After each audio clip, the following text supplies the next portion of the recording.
창세기 출애굽기 40강이죠. 출애굽기 40강 장자를 치심이라는 제목으로 본문은 출애굽기 12장 29절에서 36절까지 보겠습니다.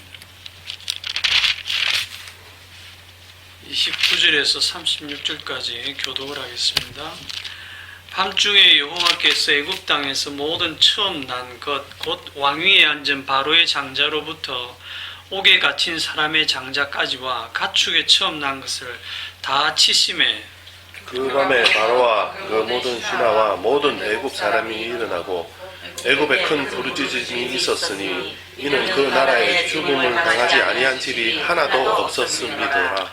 밤에 바로가 모세와 아론을 불러서 이르되 너희와 이스라엘 자손은 일어나 내 백성 가운데서 떠나 너희의 말대로 가서 여호와를 섬기며 너희가 말한 대로 너희 양과 너희 소도 몰아가고 나를 위하여 축복하라 하며 애굽 사람들은 말하기를 우리가 다 죽은 자가 되도다 하고 그 백성을 재촉하여 그 땅에서 속히 내보내려 하므로 그 백성이 발견되지 못한 반죽 담은 그릇을 옷에서 어깨에 매니라. 이스라엘 자손이 모세의 말대로 하여 애굽 사람에게 은금 패물과 의복을 구하며 여호와께서 애굽 사람들에게 이스라엘 백성에게 은혜를 입히게 하사 그들이 구하는 대로 주게 하심으로 그들이 애굽 사람의 물품을 취하였더라. 아멘.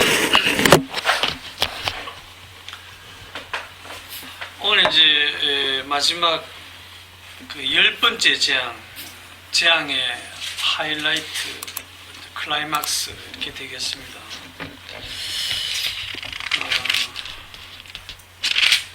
여기 보시면 30절에 애굽에 큰 부르짖음이 있었으니 이는 그 나라에 죽임을 당하지 아니한 집이 하나도 없었음이더라.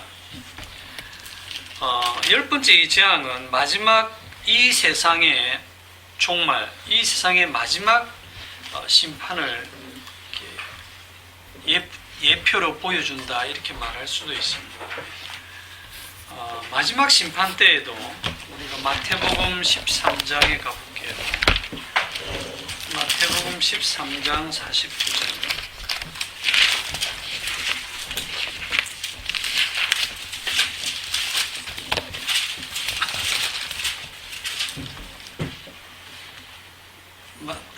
마태복음 13장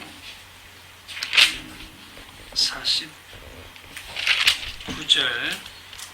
세상 끝에도 이러하리라. 천사들이 와서 의인 중에서 악인을 갈라내어 풀무불에 던져 넣으리니 거기서 울며 이를 갈리라.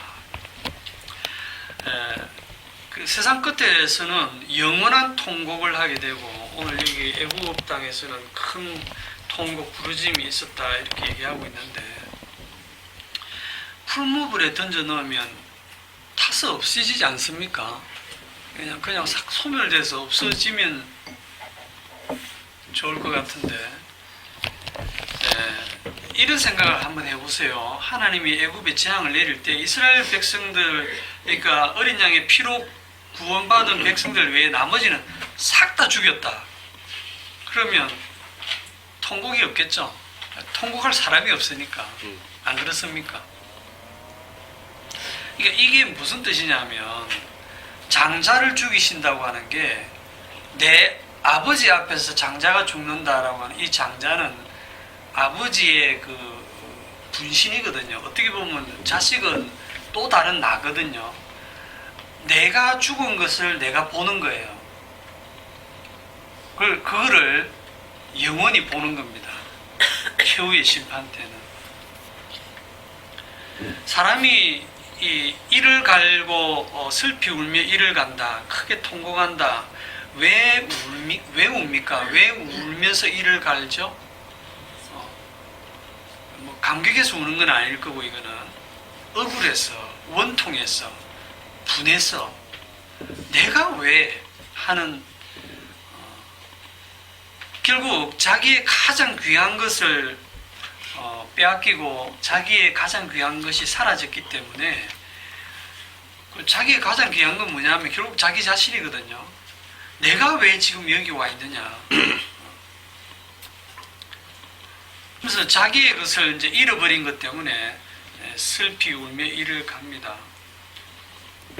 우리가 남의 것이 사라지는 거는 남의 일이죠, 그죠? 그거는 뭐 참 안 됐네 이래 말하고 그만이지만 다른 사람이 죽는 것보다는 내 손가락 하나 다치는 게 더 나한테는 절실한 것처럼 내 것이 사라지면 그게 정말 원통한 거예요. 그런데 그러면 울지 않으려면 어떻게 해야 되느냐? 자기 게 없으면 됩니다. 애초부터 우리 것이 없었다라는 걸 아시면 되는데 애초부터 우리 자신도 우리 게 아니었고 우리는 존재하지도 않았었는데 그리고 내 것이라는 건 없고 다 하나님이 그냥 은혜로 주신 것이고 심지어 나라는 존재 자체도 주님의 것이고 내 것이 아니다. 내 인생도 내 것이 아니고 그럼 우리는 뭐냐? 하나님의 것으로서 나 자신일 뿐인 거예요.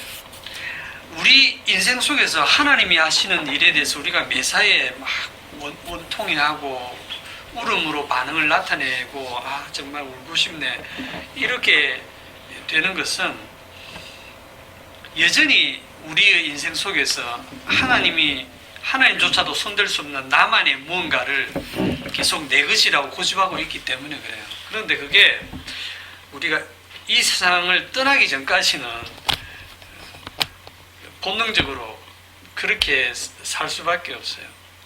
마지막에 정말 우리의 목숨이 끊어질 때, 이 땅에서 육체적인 죽음을 당할 때, 그래서 하나님 앞에 심판대 앞에 설 때였어야 비로소 그때서야 이제 하나님이 하신 말씀들이 다 현실이고 그게 진실이구나 하는 걸 깨닫게 되겠죠.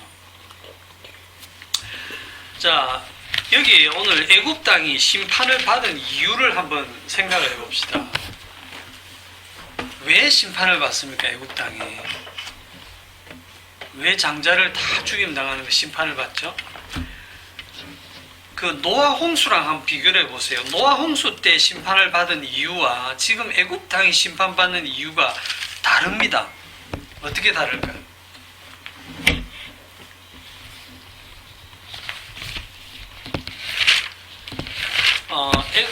노아 홍수 때 사람들이 심판받는 이유는 창세기 6장에 보시면 창세기 6장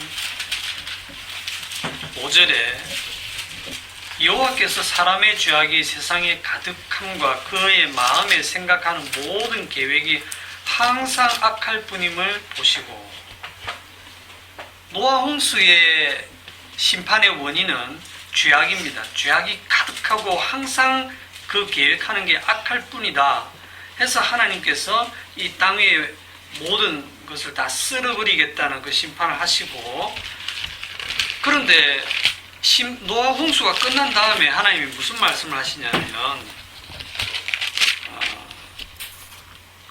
8장 21절에 보시면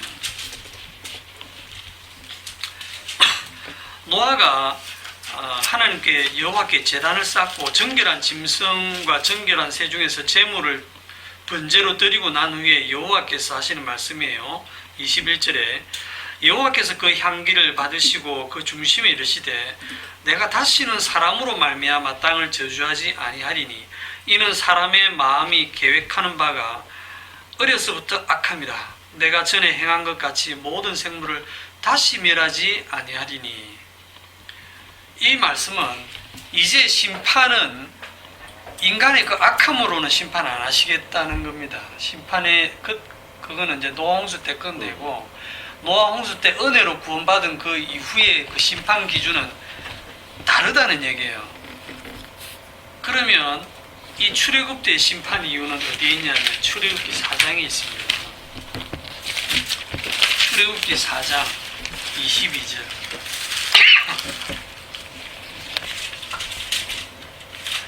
너는 바로에게 이르기를 여호와의 말씀에 이스라엘은 내 아들 내 장자라.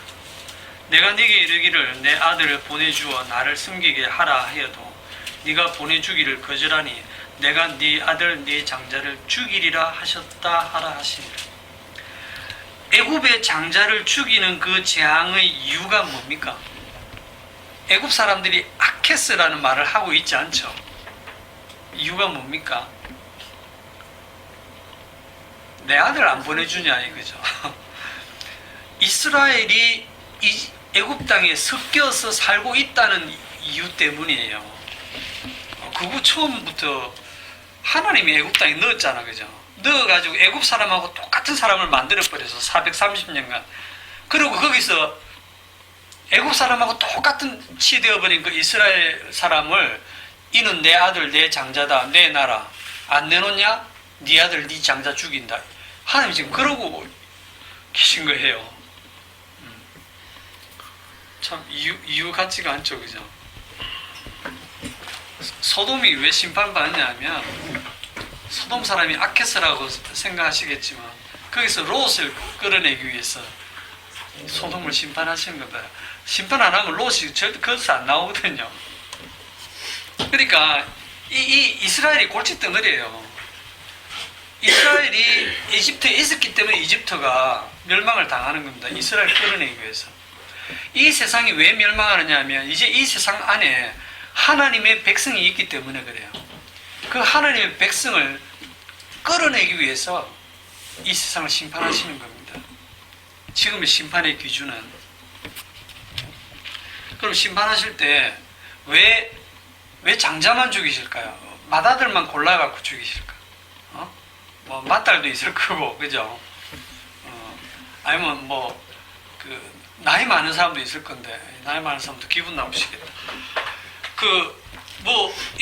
부모들, 나이든 부모들을 죽이는 게 아니고 왜 꼭 장자 맏아들만 이렇게 죽이느냐는 거죠. 대를 끊어 먹으려고. 대를 끊어 먹으려고. 좀 비슷하긴 해요. 대를 끊어 먹으려고. 그것은 아들을 죽이는 이유는, 장자를 죽이는 이유는 아버지에게 문제가 있다는 겁니다. 애굽의 아버지에게 문제가 있다는 거예요. 그러면 아들이 죽지 않은 그 이스라엘은 아버지의 문제가 없느냐? 네, 문제가 없어요. 아무 문제가 없어요. 왜냐하면 이스라엘의 아버지는 하나님이거든. 하나님이 이스라엘 향해서 내 아들, 내 장자다 그랬어요. 이스라엘이 문제가 없다는 게 아닙니다. 이스라엘이나 애굽이나 똑같아요. 하는 짓은 똑같은데 하나님이 갑자기 이스라엘은 내 아들, 내 장자다 딱 해버리고 내 아들, 내 장자 빼고는 다 죽이겠다는 거죠. 그래서 이스라엘의 아버지는 사람이 아니다. 하나님이 이스라엘의 아버지다라고 하는 겁니다. 그러면 이제 다시, 그러면 애굽의 아버지는 애굽의 아버지는 무슨 문제가 있느냐? 그게 시편 78편에 있어요. 시편 78편 51절.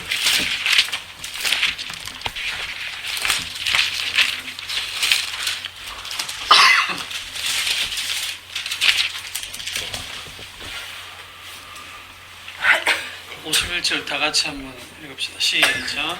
애굽에서 모든 장자 곧 힘의 장막에 있는 그들의 기력이 처음 것을 치셨으나, 거기에 보면 애굽의 모든 장자를 치시는데 곧 함의 장막에 있는 그들의 기력의 처음 것을 치셨다 이렇게 나와 있죠. 이 함이 누구냐면, 그러니까 애굽 사람의 조상이 함이라는 얘기죠. 애굽의 아버지가 함이라는 얘기죠. 함이 누군지 아세요? 노아야. 노아의 세 아들 중에 한 명이었죠. 노아의 세 아들은 노아 홍수에서 살아남은 애들이에요. 네. 노아가 은혜를 입어서 그 노아가 만든 방주에 같이 타고 은혜로 구원을 받은 세 아들 중에 하나가 함입니다. 그런데 이 함이 애굽이 심판을 받는 근거를 추적해 가면 이제 이 함까지 거슬러 간다는 걸 알 수가 있죠. 함이 저주를 받습니다. 노아 홍수에서 구원을 받았는데도 불구하고 왜 저주를 받죠? 그럼 딱 떠오르는 사건이 뭡니까? 노아 할아버지 포도주 한 잔 하시고 벌거벗고 장막에 누워 있는 거를 이 함이 보고 엘렐레 이러면서 나가가지고 막 다 이제 소문을 냈죠. 그걸 듣고 이제 다른 두 아들 셈과 야벳은 아버지 하체를 보지 않고 겉옷을 들고 이렇게 거꾸로 걸어 들어가서 그 아버지를 이렇게 덮어 주게 됩니다. 잠에서 깨어난 노아가 어떻게 하느냐 하면, 우리가 볼 때는 노아가 잘못한 거거든요. 근데 그거 다 하나님이 일으키시는 사건입니다. 노아는 성령의 감동에서 무슨 얘기를 하냐면 이 함을 저주를 하고, 그리고 셈과 야벳을 축복합니다. 그렇게 해서 축복과 저주가 딱 갈라지는데, 그럼 함이 뭐 잘못했습니까? 함의 잘못이 뭐죠? 은혜로 받았다. 은혜 받은 아버지가 절에 살아가 되겠나? 이겁니다. 쉽게 얘기하면. 아니, 술을 먹고 저렇게 정신도 못 차리고 벌거벗고 저래가지고 부끄럽구로 온 동네 사람 부끄럽구로. 아니, 예수 믿는 사람이 절에 살아가 되겠나? 이런 말하고 같은 거예요. 예수 믿는다면서, 은혜 받았다면서. 아니, 은혜 받았으면 은혜 받은 사람답게 살아야지. 이게요, 굉장히 맞는 말이거든요. 함의 생각이 우리가 들었을 때, 선악적으로 들었을 때 맞는 말이거든요. 하나님의 은혜를 받았으면 하나님 말씀대로 살고 하나님 기뻐하신 뜻대로 살아내야지. 그 생각입니다. 이 함의 생각이. 근데 그게 저주를 받았다는 게 무슨 얘기냐면, 함의 잘못은 노아 홍수에서 구원받은 이유가 네가 잘나서가 아니고 하나님의 오직 은혜로 구원받았다는 게, 은혜로 구원받았다는 뜻이 정말 어려운데, 이 노아나 그 아들들에게 아무런 근거가 없어요. 그냥 하나님이 그 허물을 덮어주시는 은혜로 구원받은 거예요.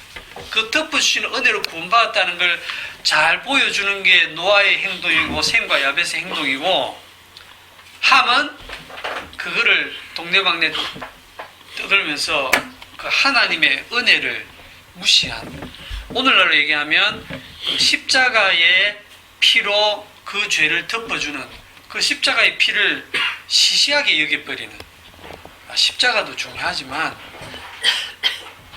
구원을 받았으면 이렇게 살아야지 하는 고개 하나 딱 붙이면서 어느새 십자가는 저 뒤로 싹 사라지고 자기 행위로 돌아가 버리는 거예요. 이해가 되시나요?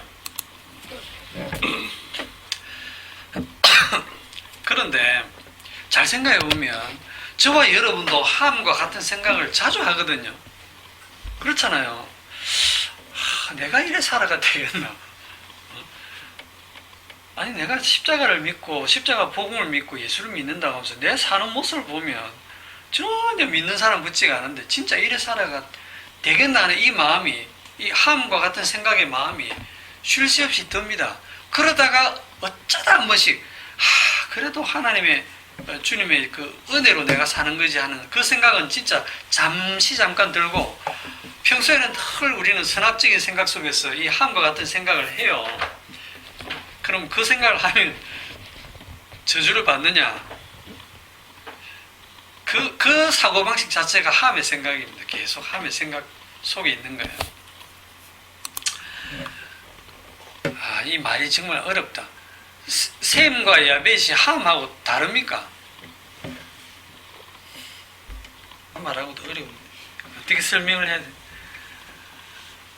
함이나 셈이나 야벳이나 똑같고요. 이스라엘 사람이나 애굽 사람이나 그 마음이 똑같습니다. 차이는 뭔데요? 그냥 하나님이 이스라엘은 그 어린 양의 피로 그 허물을 그냥 덮어줘 버린 거예요. 하나님의 은혜를 그냥 입은 거예요. 은혜를 입는다는 거는 그 은혜를 받은 그들에게 뭔가 건덕지가 아무것도 없는 겁니다. 그냥 주님의 은혜로 덮으신 거예요. 그런데 우리는 이제 성경에는 보면 전부 행위로 나타나 있거든요. 행위로 나타나 있다는 게 무슨 말이냐면, 결국 집사님, 함이 그렇게 아버지의 허물을 덮어주지 않고 막 이렇게 동네방네 떠드는 그게 잘못한 거 아닙니까? 그리고 셈과 야벳이 아버지를 덮어준 그 행위로 복을 받은 거 아닙니까? 결국은 행실이 똑바로 해야 되는 거 아닙니까?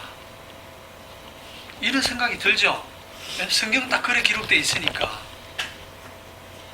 그게 함정이에요. 그렇게밖에 기록할 수 없는데, 우리가 볼 때는, 에서의 행동, 에서가 뭐 팥죽 안 걸었어요. 장자의 명분을 팔고, 그 에서의 행동만 보이죠. 야곱 행동은 안 보입니까? 야곱이 잘못하는 건 안 보입니까? 그런데도 일방적으로 하나님은 끝까지 야곱은 사랑하고, 에서는 미워하는 거예요. 에서한테는 미워할 건덕지를 자꾸 끄집어내서 어떤 행위 하나를 가지고, 그래서 너는 저주받는 거야 하고, 그냥 그렇게 선포하시는 거예요. 그걸 여러분들이 보시면서 이게 우리 행위로 말미암는 게 아니고 그냥 일방적인 하나님의 은혜로 그렇게 하시는 거구나를 알아먹어야 돼요. 은혜로 산다는 말이 정말 어려운 말인데, 은혜로 산다는 것은 그게 자기 부인이고 내 것은 아무것도 없고 아예 나도 없다라는 것인데, 오늘 출애굽기 12장의 36절에 보시면 12장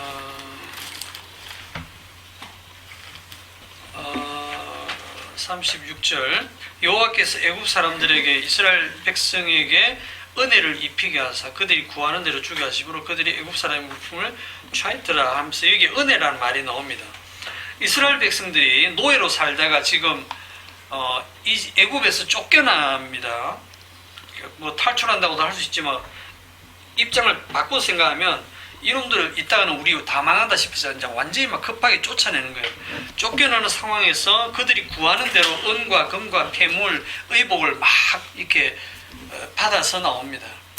이렇게 은혜로 금은 폐물, 의복이 생긴 거예요. 이거는 이스라엘 백성들의 노력이 다 아니다. 아니다 이거예요. 자기 노력의 결과물이 아닌 거예요. 이것은 여호와의 전쟁의 결과물, 전리품인 겁니다. 신명기 6장으로 가봅시다. 신명기 6장.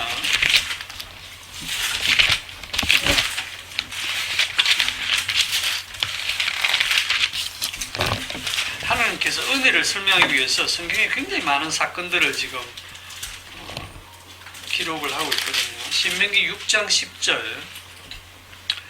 내 하나님 여호와께서 내 조상 아브라함과 이삭과 야곱을 향하여 네게 주리라 맹세하신 땅으로 너를 들어가게 하시고 네가 건축하지 아니한 크고 아름다운 성읍을 얻게 하시며 네가 채우지 아니한 아름다운 물건이 가득한 집을 얻게 하시며 네가 파지 아니한 우물을 차지하게 하시며 네가 심지 아니한 포도원과 감람나무를 차지하게 하사 네게 배불리 먹게 하실 때에 너는 조심하여 너를 애굽 땅 종되었던 집에서 인도하여 내신 여호와를 잊지 말고 네 하나님 여호와를 경외하며 그를 섬기며 그의 이름으로 맹세할 것이라.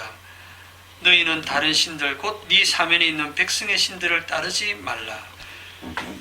지금 방금 읽은 이 내용이 뭐냐면 약속의 땅에 들어갈 때에도 거기에 있는 것들을 전부 은혜로 주신다는 거예요. 네가 짓지 않은 집에 살고 네가 채우지 아니한 아름다운 물건을 네가 차지하고 네가 파지 아니한 우물을 네가 차지하고 네가 심지 않은 포도원과 감람나무 열매를 먹는다는 얘기거든요.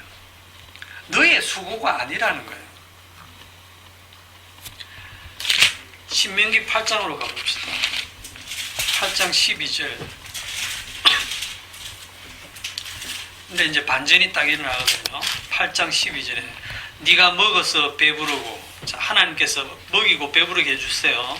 아름다운 집을 짓고 거주하게 되며 또 네 소와 양이 번성하며 네 은금이 정식되며 네 소유가 다 풍부하게 될 때에 네 마음이 교만하여 내 하나님 여호와를 잊어버릴까 염려하노라. 여호와는 너를 애굽 땅 종되었던 집에서 이끌어내시고 너를 인도하여 그 광대하고 위험한 광야 곧 불뱀과 정갈이 있고 물이 없는 간주한 땅을 지나게 하셨으며 또 너를 위하여 단단한 반석에서 물을 내셨으며 네 조상들도 알지 못하던 만나를 광야에서 네게 먹이셨나니 이는 다 너를 낮추시며 너를 시험하사 마침내 네게 복을 주려 하심이었느니라.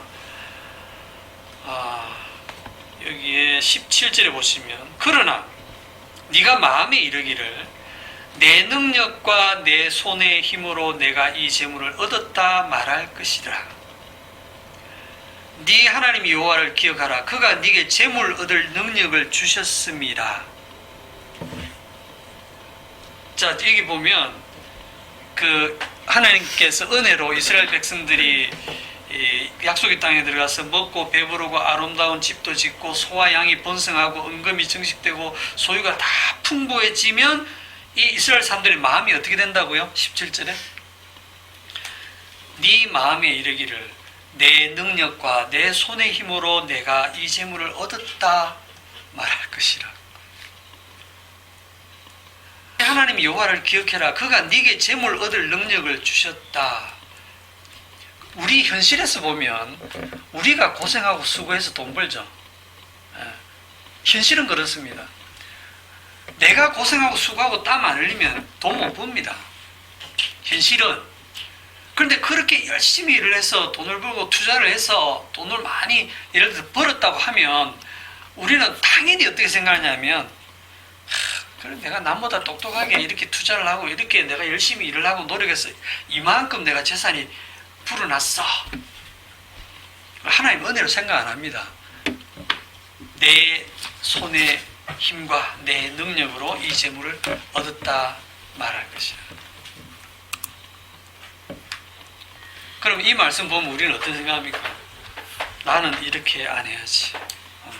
나는 내 마음에 이르기를 주님의 능력과 주님의 힘으로 내가 이 재물을 얻었다고 나는 말해야지. 그렇게 나는 결심했어. 이럴 수 있잖아, 그죠? 나는 모든 게 하나님의 은혜라고 말해야지. 그렇게 결심하는 것은 참 기특한 일인데 그게 결심한다고 되는 게 아닙니다. 지금 이 말씀을 하시는 이유는 반드시 그렇게 된다는 거예요. 그리고 실제로 그렇게 됐고, 그죠? 네가 오늘 나를 3번 부인하리라 하면 부인하게 돼 있고 부인해야 됩니다. 그냥 주님의 말씀대로 이루어진다니까요. 그래서 20절에 너희들이 이제 그래서 결국 멸망할 것이다 라고 하나님 말씀하셨는데, 그래서 이스라엘 백성들이 나중에 약속의 땅에서 우상숭배에서 멸망하죠. 멸망해요. 말씀대로 이루어집니다. 주님은 이래 말씀하셨는데 이스라엘 백성들이 우상숭배도 안 하고 원망도 안 하고 하나님의 은혜라 하고 막 그렇게 해가지고 멸망 안 당하면 어찌 되는데요? 하나님 멀쩡한데. 하나님이 진짜 멀쩡해지죠. 예. 그래서 이스라엘이 우리가 볼 때 이스라엘은 실패했다. 우상숭배하면서 이스라엘은 완전히 실패했다 이렇게 얘기를 하는데, 그러면 주님은 이스라엘을 구원하시는 일에 실패를 한 거냐? 그게 아니에요. 주님의 목적은 이스라엘을 구원하는 게 목적이 아니고, 이스라엘을 구원하셨을 때 이스라엘이 잘나서 구원한 게 아니고 뭐로 구원했다? 은혜로 구원했다. 어린 양의 피, 그 공로로 구원했다는 걸 보여주기 위해서 그 이후에 이스라엘 삶을 쫙 펼쳐 보여주면서 너희들이 이런 존재인데 어린 양의 피로 구원한 거야 라는 걸 보여주는 인생이에요. 이스라엘의 그 인생이, 그 이후의 삶이. 이게 우리 성도의 삶도 마찬가지입니다. 우리가 구원받고 난 이후에 주님이 바로 천국으로 데려가지 않는 이유가 이 땅을 살면서 계속 북쌈하고 원망 불평이 나오는 일들이 터지고, 그러면서 나 자신에 대해서 실패하고 실망하고 이런 우리가 겪기 싫은 그런 경험들을 왜 자꾸 하게 하시느냐 하면, 결국 나는 정말 구원받을 만한 존재가 아니구나, 이런 나를 주님의 피로만 오직 십자가로만 구원하시는구나를 깨닫게 하기 위해서 그런 삶을 살게 하시는 거예요. 자, 이제 다시 처음으로 돌아갔어요. 출애굽기 돌아갔어요. 장자를 치신 것은 아까 누가 이게 장자를 대를 끊으려고 했다 그랬는데, 애굽의 아버지의 장자를 이렇게 치신 이유는 너의 근원이 어디냐? 네가 누구에게 속했느냐? 네가 은혜로 사느냐? 아니면 힘으로 사느냐? 그걸 묻는 겁니다. 함이 은혜로 사는 게 아니고 결국 자기가 잘해야 된다고 생각한 거예요. 자기 힘으로 산다고 생각한 거예요. 그거를 깨는 게 지금 장자를 죽이는 건데, 우리나라에 처음에 기독교가 들어왔을 때 우리나라가 유교가 셌기 때문에 반대를 많이 했죠, 집안에서. 저도 처음 예수 믿을 때 좀 부모님을 속였거든요, 교회 다니는 거를. 그 유교가 강한 집에서 왜 기독교를 반대합니까? 제사를 안 지내거든, 조상제사를. 응? 조상제사를 안 지낸다는 건 뭐냐면, 이건 부모를 제대로 안 모시고 효를 제대로 안 한다는 거예요. 그럼 그게 뭐 말이냐면, 니는 하늘에서 떨어졌나? 부모가 니를 낳았는데, 니는 어디서 낳았는데 왜 부모를 안 섬기고 그 윗대 조상 없이 네가 어떻게 태어나느냐? 근본도 없이. 그런 얘기잖아요. 그래서 어려운 한자가 자활 신체 발부는 수지 불문이 불감회상이요 효지시하요. 공자가 말하기를 우리의 몸은 부모에게서 받은 것이니 훼손하지 않고 다치지 않는 것이 효도의 시작이며 출세하여 후세에 이름을 날려 부모를 드리는 것이 효의 끝이다. 이게 공자님 말씀이세요. 원불교에도 비슷한 내용이 있고, 부모 없이는 자식이 존재하지 않는다. 그리고 자식 속에서 부모는 영생을 하는 겁니다. 부모는 나는 비록 죽지만 내 자식 속에 DNA를 남겨서 내가 영원히 그 자식 속에 살아남아 있다는 거거든요. 그러니까 부모가 되어갖고 우리 자식들이 좀 컸을 때 왜 혼인을 그렇게 독촉하느냐면, 자식이 결혼 안 하고 혼자 살다 늙어 죽으면 대가 끊기잖아. 그러면 자기가 끝나는 거예요. 그런데 자기 앞에서 자식이 아예 죽어버린다고 하면 이거는 자기의 존재가 사라지는 걸 자기 눈으로 보는 거거든요. 그런데 그 못난 자식이 결혼을 해서 손주를 낳았다. 얼마나 귀엽고 이쁩니까? 본능적으로. 처형 맞죠? 네. 손주가 막 귀여워 죽는 거예요. 그게 본능적으로 그 자식 속에, 손주 속에 내가 영원히 이어지고 있다는 그것 때문에 그래요. 그렇습니다. 그래서 부모 앞에서 아들이 죽는다 하는 게 이게 엄청난 이제 통곡이 되는 겁니다. 그런데 거꾸로 한번 생각해 봅시다. 애굽에서 장자를 죽이지 않고 아들은 놔두고 위에 저 나이든 부모들만 다 골라서 죽였다고 생각해 봅시다. 우리의 부모들만 다 죽여. 그럼 애굽에서 통곡이 이만한 통곡이 있겠습니까? 아유 뭐 사실만큼 살았는데 이렇게 생각할 수도 있지 않습니까? 호사인. 그러니까 부모가 자식을 생각하는 거랑 자식이 부모 생각하는 거 완전히 다르죠. 저도 부모도 되어보고 자식도 되어보지만 자식은 사실 부모로부터 난 게 맞잖아요. 부모가 있어서 이렇게 자식이 낳는데, 그런데 사실은 그 위로 찾아가 보면 제일 위에 부모가 하나님이거든요. 나를 있게 하신 그 부모가 하나님인데 우리는 요건 딱 끊어버리고 요거만 지금 딱 인간 세상에서 생각하는 거거든요. 이걸 끊었기 때문에 하나님이 이걸 끊어버리는 거예요. 자식은 여러분도 다 누군가의 자식이잖아요. 그런데 여러분 살면서 부모 생각 잘 안 하잖아요. 마치 부모 없이 존재하는 것처럼, 스스로 존재하는 것처럼 착각하고 살잖아요.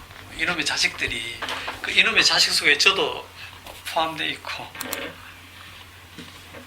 한 교수가 서울 시내에 거주하는 대학생들에게 설문조사를 했는데 아버지에게 가장 원하는 게 뭐냐 했더니 뭐니 해도 뭐니 44%의 응답, 거의 절반이 아버지의 돈을 원한다. 그리고 또 부모가 언제쯤 죽기를 원하느냐 라는 그 설문조사에는 63세라고 응답자의 절반이 넘었어요. 왜 63세인데? 그때 딱 죽으시면 퇴직금이 가장 많고 돈을 가장 많이 남기고 죽기 때문에 63세. 저는 이제 한 6년 남았습니다. 근데 너무 일찍 퇴직해가지고 어떤 시골 영감이 자기 자식들한테는 효도를 못 받는데 며느리한테 굉장히 효도를 받고 돌아가신 분인데 이분이 이제 시골에서 농사 짓다가 이제 상처하고 이제 홀로 돼가지고 서울에 자식 집으로 올라왔는데 얼마나 이게 짐이 된다고 느꼈겠어요. 그런데 그 두 며느리가 다 명문대 출신들인데 진짜 시아버지한테 잘하는 거예요. 겉으로 봐서는 그렇게 잘할 이유가 없는데 그러니까 알고 보니까 시아버지가 며느리를 각각 불러가지고 내가 좀 재산이 좀 있는데 부동산이 좀 있는데 너 애비도 모른대. 그거 나중에 니한테 줄 생각이다. 그러니 니만 알고 있어라. 두 며느리가 그래서 경쟁적으로 그냥 효도를 한 거예요. 죽고 나서 보니까 아무것도 없어. 시아버지가 사기친 거죠. 지혜롭네요. 지혜롭죠. 그 효도를 하는 것도 보면 이유 없는 효도가 없는 겁니다. 그러니까 자식한테 효도를 바라지 마세요. 우리 엄마 보고 하는 얘기가 아니고 좀 말하고 보면 좀 이상한데 여기 계신 여러분들 자식이 있는 분 요즘에 제가 많이 이렇게 공부하고 있는 거기에서 좀 배운 건데 자식은 예정된 배신자라고. 예정된 배신자. 자식에게 절대 기대를 갖지 마세요. 내 자식은 다르다라고 생각하지 말라니까요. 똑같은 죄인입니다. 그러니까 죄인에게는 기대할 게 없어요. 어떤 그 중산층 대기업 임원이 그 집도 25억짜리 아파트를 있고 이분이 직장 다닐 때는 진짜 잘 나갔어요. 자기는 완전히 그 뭐 상위 1%, 뭐 5% 안에 드는 정도로 생각하고 비행기 타고 출장 갈 때도 이코노미 안 타고 그 비즈니스나 뭐 퍼스트 클래스 타고 이렇게 다닐 정도인데 은퇴를 하고 나서 택시 운전을 하는 거예요. 아저씨가 왜 택시 운전을 하십니까? 퇴직금도 많고 그죠? 재산도 많을 건데 아파트 관리비를 못 내갖고 이 택시 운전을 한다. 아니 그 많은 돈 다 어쨌냐고 했더니 자식들한테 다 퍼준 거예요. 응? 자식들 사교육비로 막 투자하고 나중에 애들 결혼할 때 애들 결혼식 비용 그 다음에 집도 한 채씩 다 해주고 그러면서 25억 집을 전부 담보로 해서 그 집도 이제 자기 집도 아니고 거의 은행 집이고 돈 다 퍼주고 나니까 돈이 다 떨어져서 자기 아파트 관리비 낼 돈도 없는 거예요. 그러니까 이제 나이 들어가 퇴직하고 쉬지도 못하고 운전을 하고 있는 거예요. 그런데 돈이 다 떨어졌는데 자식이 아무도 안 찾아온다는 거예요. 정신 차리자. 돈이 없으니까 뭐 찾아올 이유가 없죠. 그전에 돈이 있을 때는 와갖고 아버지 뭐 이거 필요해 저거 사업자금 필요한데 대주세요. 근데 이제 아버지가 돈이 하나도 없다는 거 아니까 전부 다 딱 끊고 아무도 안 찾아요. 자식 잘못 키운 게 아니고요. 돈을 투자를 잘못한 거예요.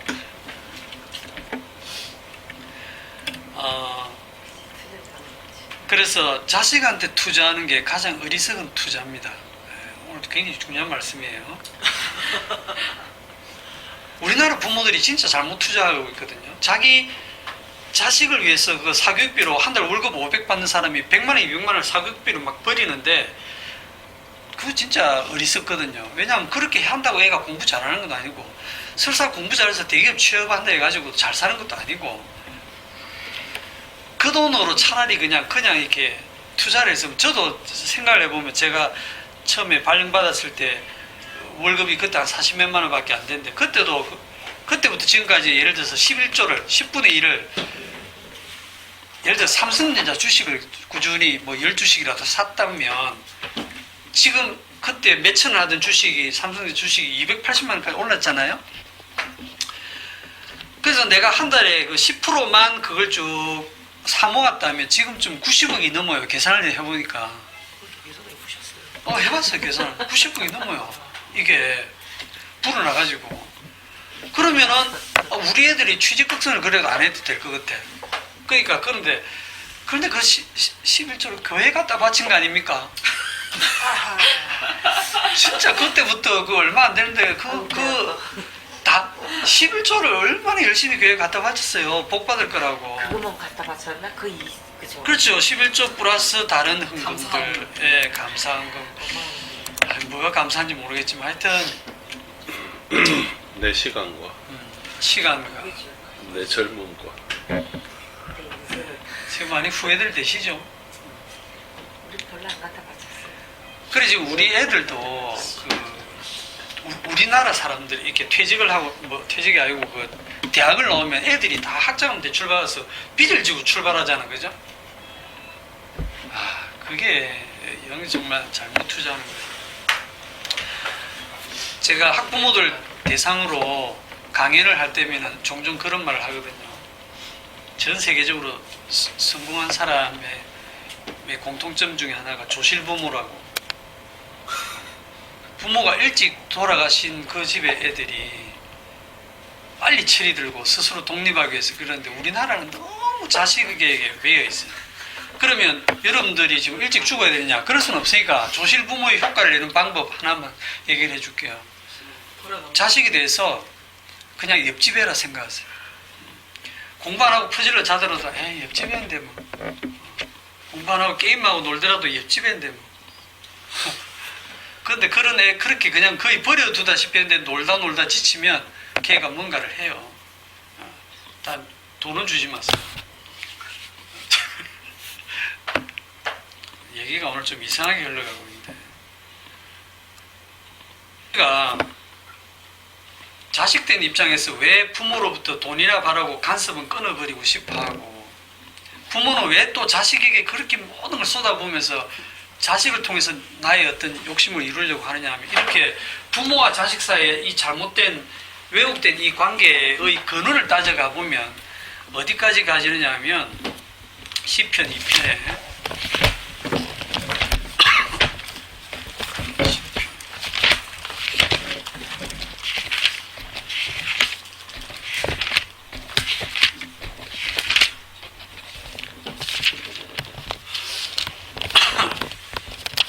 시편 2편 1절부터 어찌하여 이방 나라들이 분노하며 민족들이 헛된 일을 꾸미는가 세상의 군환들이 나서며 관원들이 새롭게 하여 여호와와 그의 기름 부음 받은 자를 대적하며 우리가 그들의 맨 것을 끊고 그의 결박을 벗어버리자 하는도다. 여기 지금 그리스도를 죽이는 그 내용의 예언인데 이게 원리는 같아요. 우리가 그들의 맨 것을 끊고 그의 결박을 벗어버리자. 하나님과의 관계를 끊고 독립해서 살겠다는 거예요. 간섭받기 싫다는 거예요.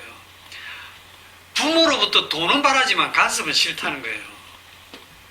그게 따라가 보면 하나님 은혜를 주시고 도와주시는 건 좋은데 내 인생에 간섭은 하지 마세요. 이거하고 같은 거거든요. 자, 그러면 이제 결론적으로 가겠습니다. 왜 이스라엘의 장자만 살려주셨을까요? 왜 이스라엘의 장자만 살려주셨을까? 이스라엘은 내 아들 내 장자다 하고 살려주신 이유는 내 아들 내 장자는 어떻게 살아야 되는지를 보여주기 위해서 살려주셨겠죠. 안 그렇습니까? 내 아들, 그러니까 하나님의 아들은 무엇으로 사는지를 보여주기 위해서 이스라엘을 살렸어요. 그리고 광야로 데리고 갔어요. 어떻게 됐습니까? 사람이 떡으로만 사는 것이 아니요. 그 마태복음 4장에 보면 마귀가 와서 뭐라고 유혹하죠? 뭐라고 시험하죠? 네가 만일 하나님의 아들이라면 이 돌이 떡이 되게 하라. 그랬을 때 예수님의 대답이 뭐였습니까? 사람이 떡으로만 살 것이 아니에요. 그러니까 이 질문이 안 맞는 거야. 네가 하나님의 아들이라면 이라고 물었는데 예수님의 대답은 사람의 이렇게 대답을 했어요. 그러니까 네가 하나님의 아들이라면 하고 물었는데 예수님은 하나님의 아들은 떡으로 사는 게 아니고 말씀으로 산다 이렇게 대답한 게 아니고 사람은 이렇게 대답했어요. 즉 하나님의 아들이 사람인데 하나님의 아들 이꼴 사람인데 사람이 되었다면, 즉 하나님의 아들이 되었다면 떡으로 사는 게 아니고 말씀으로 산다는 거를 얘기를 하시는 거예요. 그런데 이스라엘 백성들이 출애굽해가지고 말씀으로 살았습니까? 말씀으로 못 살았죠. 광야에서 10번이나 거역하고 하나님을 시험하고 원망하고 우상숭배하고, 너는 바로에게 이르기를 여호와의 말씀에 이스라엘은 내 아들 내 장자라. 내가 네게 이르기를 내 아들을 놓아서 나를 섬기게 하라 하여도 나를 섬기게 하라. 그러니까 진짜 아들은 뭐냐면 아버지를 섬기는 거예요. 아버지를. 그런데 이 아버지를 섬기는 일에 이스라엘은 실패를 한 거예요. 누구만 아버지를 제대로 섬겼습니까? 예수님이. 진짜 하나님의 아들, 독생자이신 예수님이 하나님의 아들, 즉 사람은 어떻게 사는가를 확실하게 보여주신 거예요. 아버지를 섬기는 것이 그 십자가를 지시고 죽으시는 거죠. 그게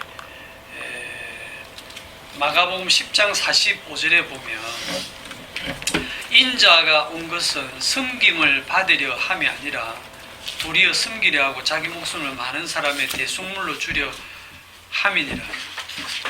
인자가 온 것은, 이 예수님이 오신 것은 막 섬김을 받으려고, 우리는 막 하나님을 섬기고 예수님을 섬겨야 된다고 생각하지만 예수님은 섬김을 받으려 오신 것이 아니고 도리어 섬기려 하고 자기 목숨을 많은 사람의 대속물로 내어주는. 그러면 우리는 어떻게 해야 되느냐면, 우리는 우리를 섬겨주신 예수님의 섬김을 받는 게, 그게 진짜 주님을 섬기는 거예요. 내가 뭔가를 드려가지고 하나님께 영광을 돌리는 건 없고요. 우리에게서는 죄밖에 나오는 게 없는데, 우리에겐 죄밖에 나오는 게 없는데, 이 우리를 하나님의 그 양자로 삼아주신 것은 진짜 하나님의 아들의 그 섬김, 하나님의 아들이신 예수님이 완벽하게 하나님을 섬긴 그 섬김을 그냥 우리에게 은혜로 덧입혀 주셔서 그 그리스도의 몸으로서 하나님을 온전히 섬긴 자로 인정이 되는 거예요. 그런 우리의 모습은 어떤 모습입니까? 그런 우리의 모습은 그냥 은혜가 덮여 있는 모습이죠. 전에도 얘기했듯이 그 언약궤 안에 죄가 그대로 담겨 있는 상태에서 이 위에 피가 덮여서 이 피가 덮여 있는 이 상태를 은혜라고 했잖아요. 은혜. 우리가 이 피는 필요 없이 내가 어떻게 잘해볼게요, 이거를 주님이 원하시는 게 아니라니까요. 그러니까 우리에게서 나오는 건 죄밖에 없다는 걸 성령을 받은 사람은 깨닫게 되고, 아, 나한테는 주님의 피밖에 없습니다, 요렇게 가는 것이 진짜로 은혜를 알고 은혜를 받은 사람의 모습입니다. 오늘 여기까지 기도합시다.